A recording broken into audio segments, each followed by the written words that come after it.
നിയമാവർത്തനം അധ്യായം 21.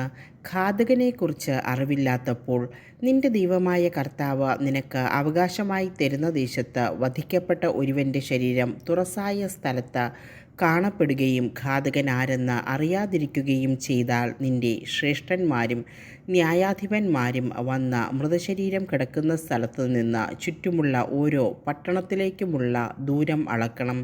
മൃതദേഹം കിടക്കുന്ന സ്ഥലത്തോട് ഏറ്റവും അടുത്ത പട്ടണത്തിൽ നിന്ന് ഒരിക്കലും പണിയെടുപ്പിക്കുകയോ നുകം വയ്ക്കുകയോ ചെയ്തിട്ടില്ലാത്ത ഒരു പശുക്കുട്ടിയെ പിടിച്ചുകൊണ്ടുവരണം.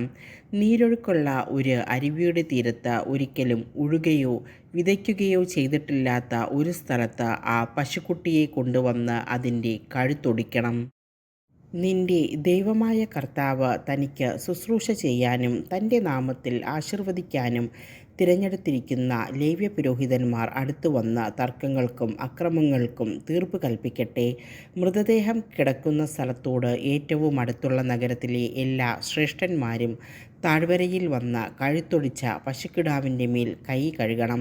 അനന്തരം ഇങ്ങനെ പറയട്ടെ: ഞങ്ങളുടെ കരങ്ങൾ ഈ രക്തം ചൊരിയുകയോ ഞങ്ങളുടെ കണ്ണുകൾ ഇത് കാണുകയോ ചെയ്തിട്ടില്ല.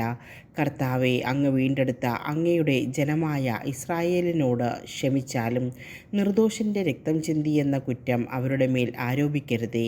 നിഷ്കളങ്ക രക്തം ചിന്തിയ കുറ്റം അവരോട് പൊറുക്കണമേ. കർത്താവിന് ഇഷ്ടമായത് ചെയ്തു കഴിയുമ്പോൾ നിർദോഷൻ്റെ രക്തം ചിന്തിയ കുറ്റത്തിൽ നിന്ന് നീ വിമുക്തനാകും.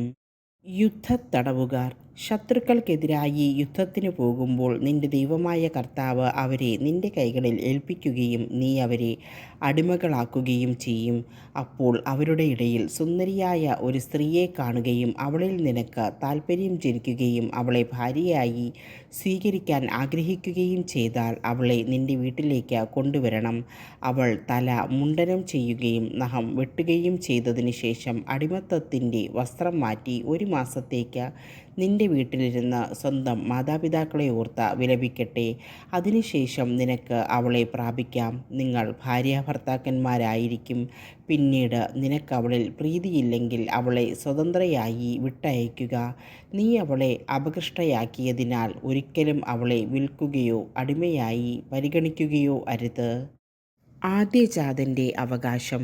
ഒരാൾക്ക് 2 ഭാര്യമാരുണ്ടായിരിക്കുകയും അവൻ ഒരുവളെ സ്നേഹിക്കുകയും മറ്റവളെ ദ്വേഷിക്കുകയും ഇരുവരിലും അവന് സന്താനങ്ങളുണ്ടാവുകയും ആദ്യജാതൻ ദ്വേഷിക്കുന്നവളിൽ നിന്നുള്ളവനായിരിക്കുകയും ചെയ്താൽ അവൻ തൻ്റെ വസ്തുവകകൾ പുത്രന്മാർക്ക് ഭാഗിച്ചു കൊടുക്കുമ്പോൾ താൻ വെറുക്കുന്നവളുടെ മകനും ആദ്യജാതനുമായവനെ മാറ്റി നിർത്തിയിട്ട് പകരം താൻ സ്നേഹിക്കുന്നവളുടെ മകനെ ആദ്യജാതനായി കണക്കാക്കരുത്. അവൻ തൻ്റെ സകല സമ്പത്തുകളുടെയും 2 ഓഹരി വെറുക്കുന്നവളുടെ മകന് കൊടുത്ത് അവനെ ആദ്യജാതനായി അംഗീകരിക്കണം. അവനാണ് തൻ്റെ പുരുഷത്വത്തിൻ്റെ ആദ്യഫലം. ആദ്യജാതൻ്റെ അവകാശം അവനുള്ളതാണ്. ധിക്കാരിയായ മകൻ. ഒരുവന് ദുർവാശിക്കാരനും ധിക്കാരിയും മാതാപിതാക്കന്മാരുടെ വാക്ക് കേൾക്കുകയോ ശിക്ഷിച്ചാൽ പോലും അവരെ അനുസരിക്കുകയോ ചെയ്യാത്തവനുമായ ഒരു മകൻ ഉണ്ടെന്നിരിക്കട്ടെ. മാതാപിതാക്കന്മാർ അവനെ പട്ടണവാതിൽക്കൽ ശ്രേഷ്ഠന്മാരുടെ അടുക്കൽ കൊണ്ടുചെന്ന് അവരോട് പറയണം: ഞങ്ങളുടെ ഈ മകൻ ദുർവാശിക്കാരനും ധിക്കാരിയുമാണ്. അവൻ ഞങ്ങളെ അനുസരിക്കുന്നില്ല.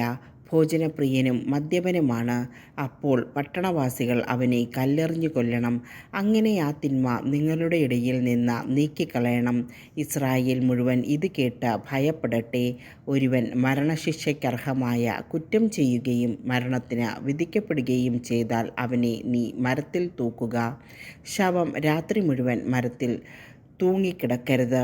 നിന്റെ ദൈവമായ കർത്താവ് നിനക്കവകാശമായി തരുന്ന സ്ഥലം അശുദ്ധമാകാതിരിക്കാൻ അന്ന് തന്നെ അത് മറവു ചെയ്യണം. മരത്തിൽ തൂക്കപ്പെട്ടവൻ ദൈവത്താൽ ശപിക്കപ്പെട്ടവനാണ്.